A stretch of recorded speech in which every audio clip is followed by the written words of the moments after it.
Sir నమస్తే sir. ఈ రోజున జగన్మోహన్ రెడ్డి గతంలో నాకు 986 మంది సెక్యూరిటీ ఉన్నారు, ఈ రోజున ఎన్డీఏ కూటమి రాగానే నా సెక్యూరిటీ మొత్తం తగ్గించేసి 18 మంది సెక్యూరిటీ ఇచ్చారని చెప్పి ఆరోపిస్తున్నారు. నాకు ఎన్డీఏ కూటమి వల్ల ప్రాణహాని ఉందని చెప్పి కూడా మాట్లాడుతున్నారు. అసలు నిజంగా ఎన్డీఏ కూటమి ద్వారా ఆయనకి ప్రాణహాని ఉందంటారు లేక ఏం చెప్తారు? సార్ నమస్కారం సార్. పచ్చ కామెర్ల వ్యాధికి లోకమంతా పచ్చగానే ఉన్నట్టుగాను, ఒక్కసారి గతంలో ఆయన చెప్పిన మాట ప్రకారము నా వెంట్రుక కూడా ఎవరు పీకలేరు అని చెప్పిన వ్యక్తికి ఈరోజు ఇంత సెక్యూరిటీ ఆవశ్యకత ఉందా అని నేనైతే అడుగుతున్నాను. ఇంతమందికి 900 మంది పైచెరుకు సెక్యూరిటీ ఇచ్చినా కూడా ఇంకా సెక్యూరిటీ కావాలని చెప్పి ఇప్పటి ఉన్నటువంటి ప్రభుత్వం మీద అభాండం మోసే కుట్ర మాత్రం జరుగుతూ ఉంది. జగన్మోహన్ రెడ్డి ముఖ్యమంత్రిగా ఉన్నప్పుడు కూడా మీరు చూడండి, ఆయన పరదాలు వేసుకొని వెళ్ళేవాడు. ఆయన వస్తుంటే కొన్ని వందల సంవత్సరాల చరిత్ర ఉన్నటువంటి పర్యావరణాన్ని దెబ్బతీస్తూ చెట్లను కూడా నరికిన సందర్భం ఉంది. అంటే ప్రభుత్వం అధికారంలో ఉండి మీరు ముఖ్యమంత్రిగా ఉండి మీ కనుసన్నల్లో ఉంటే ఇంత దాష్టికం అవసరం ఉందా అని అడుగుతుంటాం. అంటే ఆయన మనస్తత్వమే ఒక డిఫర్గా ఉంటుంది. ఆయన మీడియా పిచ్చి. ఆయన ఒక అధికారంలో లేకపోయినా తట్టుకోలేరు, అధికారంలో ఇంకొక ప్రభుత్వం ప్రయోజన ప్రభుత్వం ప్రజలకు ఉపయోగపడే ప్రభుత్వంగా ఉన్నా కూడా తట్టుకోలేరు. మీరు గతంలో చూడండి, జగన్మోహన్ రెడ్డి గారు ముఖ్యమంత్రిగా ఉన్నప్పుడు తన మీద ఆరోపణలు వచ్చి ప్రభుత్వానికి మచ్చ తెచ్చే విధంగా ఉన్నప్పుడు, ఒక ఆరోపణలు వచ్చి వ్యతిరేకత వచ్చేటప్పుడు దాన్ని డైవర్సిటీ ఉద్దేశం మీద ఏదో ఒక అంశాన్ని ఎత్తుకొని ప్రజలకు తీసుకుని వెళ్ళేవాడు. ఆ అంశంలో మీడియా ద్వారా ప్రజల యొక్క మనస్తత్వాన్ని డైవర్ట్ చేసేవాడు. అంటే తన మీద ఉన్నటువంటి వ్యతిరేకతని తాత్కాలికంగా ఇలాంటివి చేయటం ద్వారా అడ్డుకునేవాడు. ఇప్పుడు అదే కుట్ర జరుగుతుంది. చంద్రబాబు నాయుడు గారు అలానే ఒక విజన్ మీద పవన్ కళ్యాణ్ గారితో కలిసి మహాకూటమి ద్వారా ఈరోజు కేంద్ర ప్రభుత్వం నుంచి 15,000 కోట్ల పైచీలకు రాష్ట్రాభివృద్ధి కోసం, అమరావతి కోసం తీసుకుని వచ్చారు. పోలవరం పరుగు పెట్టిస్తున్నారు. ఇసుక పాలసీ విధానం మార్చారు, మద్యం పాలసీ విధానం మార్చారు, వృద్ధాపై పెన్షన్ ఇస్తున్నారు. ఈరోజు జగన్మోహన్ రెడ్డి ముద్ర వేసుకున్నటువంటి ఫోటో పెట్టినటువంటి పాస్ పుస్తకాలను కూడా తీసి రాజముద్ర ఆమోదంతో మళ్ళా పట్టాదారు పుస్తకాలు ఇవ్వటం జరిగింది. ఇలాంటి అభివృద్ధిని చూసి ఓర్చలేక ఈయన దాన్ని డైవర్సిటీ చేసే ఉద్దేశం మీద ఆంధ్రప్రదేశ్లో ఏదో అన్యాయం జరిగిపోతుంది, ఆంధ్రప్రదేశ్లో రక్షణ లేదు, ఆంధ్రప్రదేశ్లో నాకు కూడా రక్షణ లేదని చెప్పి ప్రజల మనసును మార్చే కుట్ర జరుగుతుంది. ఏమండి, జగన్మోహన్ రెడ్డి గారు సాక్షాత్తు మీ ఇంటి పరిసరాలలో తాడేపల్లిలో ఒక అమ్మాయిని రేప్ చేయబడి ఇసుక తిన్నెల్లో ఆ కుటుంబాన్ని ఆదుకున్నారా? సాక్షాత్తు ఒక డాక్టర్ గారు సుధాకర్ గారు మాస్కుల గురించి అడిగితే ప్రముఖ డాక్టర్ గారు ఆయన చేతులు ఇరిసి నడి రోడ్డు మీద ఆయన ఏ విధంగా శిక్షించారో కొన్ని రాజ్యాంగ వ్యవస్థలు మనం చూసాం. పిచ్చివాడిని చేసి ఆయన చనిపోయేదాకా మీరు చేశారు. అలానే ఒక ఎమ్మెల్సీ తన కారు డ్రైవర్ని ముక్కలుగా చేసి సూట్ కేసులో తీసుకుని వచ్చారు. మీ ప్రభుత్వంలో ఇంతటి దారుణమైనటువంటి మానవ హక్కుల ఉల్లంఘన జరిగితే, మరీ ముఖ్యంగా అమరావతి రైతులపై ప్రభుత్వంతో ఒప్పందం చేసుకొని రాష్ట్రాభివృద్ధి కోసం భూములు ఇచ్చినటువంటి వ్యక్తులపై దాష్టికం మనమంతా కళ్ళ ముందు చాలా బాధాకరం. మహిళలని చూడకుండా జుట్టును పట్టుకొని ఈ మహిళా ఉద్యమకారుని అణచి తొక్కిన విధానం అయితే దాష్టికం అనమాట.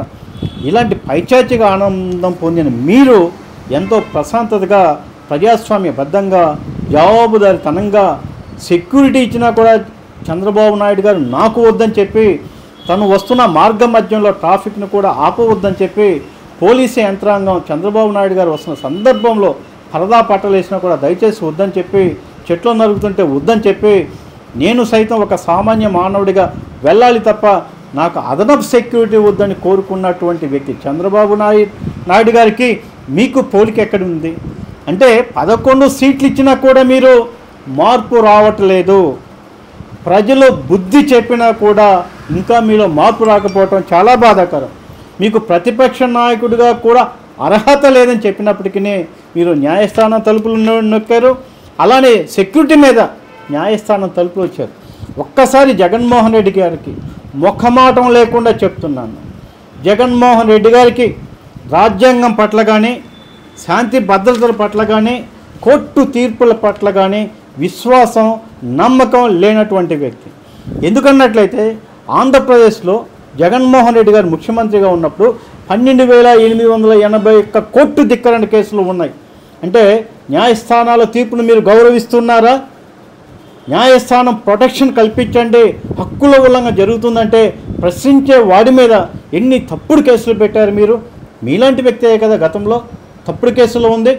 ఆంధ్రప్రదేశ్లో ఎక్కడ లేనట్టుగా, భారతదేశంలోనే ఎక్కడ లేనట్టుగా 307 307 సెక్షన్ కింద హత్యా ప్రయత్నం కింద తెలుగుదేశం పార్టీలకు సంబంధించిన వ్యక్తులను వేల కేసులు, భారతదేశంలో అత్యధికంగా కేసులు పెట్టిన మొదటి రాష్ట్రం అన్నమాట.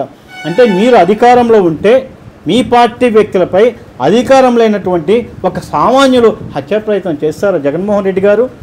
అంటే మీకు ఒక న్యాయం, మరొకరికి న్యాయం కాదు కదా. అలాంటి వ్యక్తి, న్యాయస్థానాలు తీర్పులను గౌరవించిన వ్యక్తి, భారత రాజ్యాంగం ప్రకారం ప్రమాణ స్వీకారం చేసి తొంగల తొక్కిన వ్యక్తి ఈరోజు న్యాయస్థానానికి సెక్యూరిటీ కోసం వచ్చారంటే జనం నవ్వుకుంటున్నారు. కొద్దిగా ప్రవర్తన మార్పు కావాలని అయితే జగన్మోహన్ రెడ్డిని నేను ఆశిస్తున్నాను. సరేండి సార్, మరి తన పార్టీ వాళ్ళతోనే తన ప్రాణహాని అని చెప్పి కూడా వాళ్ళ పార్టీ వాళ్ళే ఆరోపిస్తున్నారు. దాన్ని ఎలా చూడొచ్చు అంటారు? మరి సార్, నేనైతే వ్యక్తిగతంగా శాంతి భద్రతలు ఉండాలని కోరుకుంటాను. ప్రభుత్వం కూడా ప్రొటెక్షన్ చేయాల్సిన బాధ్యత ఉంటుంది. ఏ వ్యక్తి అయినా తన ధన, ప్రాణ, ఆస్తి హక్కులను ప్రభుత్వం కాపాడాలి, దాంట్లో మొఖమాటమే లేదు. అయితే ఒక ఫ్యాక్ట్స్ నుంచి వచ్చిన కుటుంబంలో, ఒక వర్గ పోరాటంలో వచ్చిన కుటుంబాలలో ఇంకొకర నెత్తుటి మరక అలవాటైన వ్యక్తుల మీద ప్రభుత్వాలు ఎంత రక్షణ కల్పించినప్పటికీ కూడా కొన్ని తన చేతుల్లో ఉండవు. అది ఒక రక్త కుటుంబం నుంచి వచ్చినటువంటి వ్యక్తులు, సొంత బాబాయి హత్య కేసులోనే ఆ కుటుంబంతో సంబంధాలు కలిగి ఉన్నటువంటి వ్యక్తులని, ఫ్యాక్షనిస్ట్ వ్యక్తులని అధికారం పోయిన తర్వాత ఎదుటి వ్యక్తులు అవకాశం కోసం చూస్తుంటారు. నేను ఇక దయచేసి సపోర్ట్ చేయట్లేదు, కానీ మీ నైజం అలాంటిది కాబట్టి మీకు ఒక అభద్రతాభావం మీకు ఉంది. ఎందుకంటే గతంలో నేర చరిత్ర చేసి ఉండటం వల్ల ఆ నేర చరిత్రలో ఎవరైతే ప్రాణాలు బలైపోయారో వాళ్ళ నుంచి వస్తుందనే మీకు ఒక అభద్రత ఇదంతా కారణం.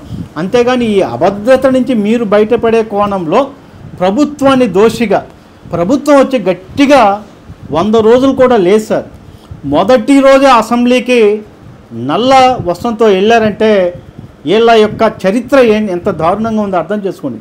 శుభమాని ప్రభుత్వం మారి కేంద్ర ప్రభుత్వ సహకారంతో 15,000 కోట్ల పైచీలకు రాజధానిగా తెచ్చుకొని పోలవరానికి అభివృద్ధి పరిగెత్తిస్తుంటే, కేంద్ర ప్రాజెక్టులను తెచ్చుకుంటుంటే ఆంధ్రప్రదేశ్ ప్రజలంతా కూడా శుభ సంతోషంగా ఉన్నారు.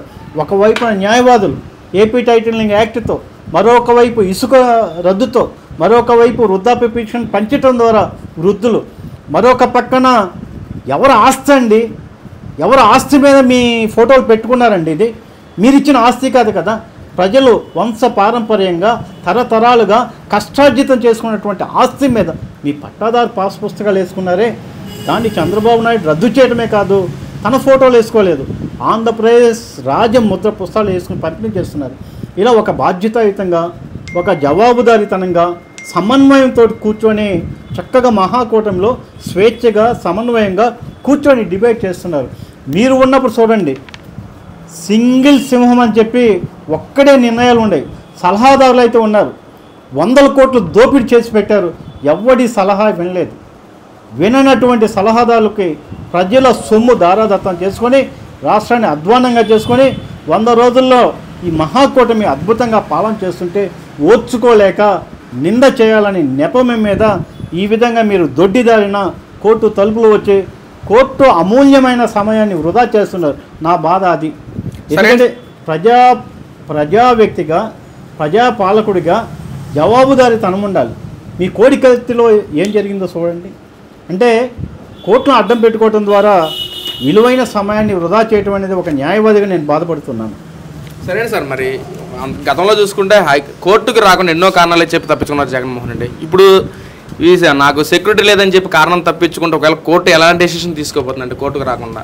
సార్, గతంలో ప్రతి శుక్రవారం అయితే ఆయనకి కోర్టుకు వచ్చే అవకాశం రావాలి.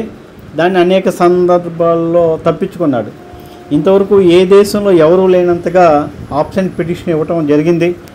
రెండోది, నేను ఇక్కడ రావటానికి కుదరదని చెప్పేసి కోర్టును తప్పుదోవ పట్టిస్తూ బ్రిటన్లో మీ కూతుర్ల దగ్గరికి వెళ్ళటం జరిగింది. పక్కనున్నటువంటి పట్టుమని ఆంధ్రప్రదేశ్ నుంచి వెళ్ళటానికి 1 అవర్లో వెళ్ళటానికి, ఫ్లైట్లో అయితే కనీసం ½ అన్ అవర్లో వెళ్ళటానికి నీకు లేని సమయము కోర్టును తప్పుదోవ పట్టించి కారణాలు ఏదో వ్యక్తిగతమా, రాజకీయమా, లేదా దోసుకోవటానికైనా మెటీరియల్ మీరైతే అక్కడికి వెళ్ళిన మాట వాస్తవం. ఏది ఏమైనా ఈ కేసులన్నీ కూడా 10 సంవత్సరాలుగా పైన పడటం, దీని మీద సుప్రీంకోర్టుకే ఇప్పటికే మార్గదర్శకాలు ఇవ్వటం, అసహనం కూడా వ్యక్తం చేయటం, ఇప్పటికే తెలంగాణ సర్వోన్నత న్యాయస్థానం రోజువారీ విచారణ చేయమని చెప్పటం, ఈ సంవత్సరంలోపే డిస్పోజల్ కూడా మెరిట్స్ మీద కేసు విచారణ చెప్పడం ద్వారా భవిష్యత్తులో కుంటి సాకులకు అవకాశం లేదు. సెక్యూరిటీ ప్రొవైడ్ చేయలేకపోవటం వల్ల నేను రాను అని చెప్తే కోర్టులు అయితే ఉదాసీనంగా వెళ్తాయని నేనైతే భావించను. అది కుంటు సాకు కింద అవుతుంది. ఇలాంటివి చేస్తే కనుక తనకిచ్చినటువంటి ఆప్షన్ పిటిషన్ డిస్మిస్ చేస్తూ వారెంట్ కూడా ఇచ్చే విచక్షణాధికారులు కోర్టు కలిసి ఉంటాయి.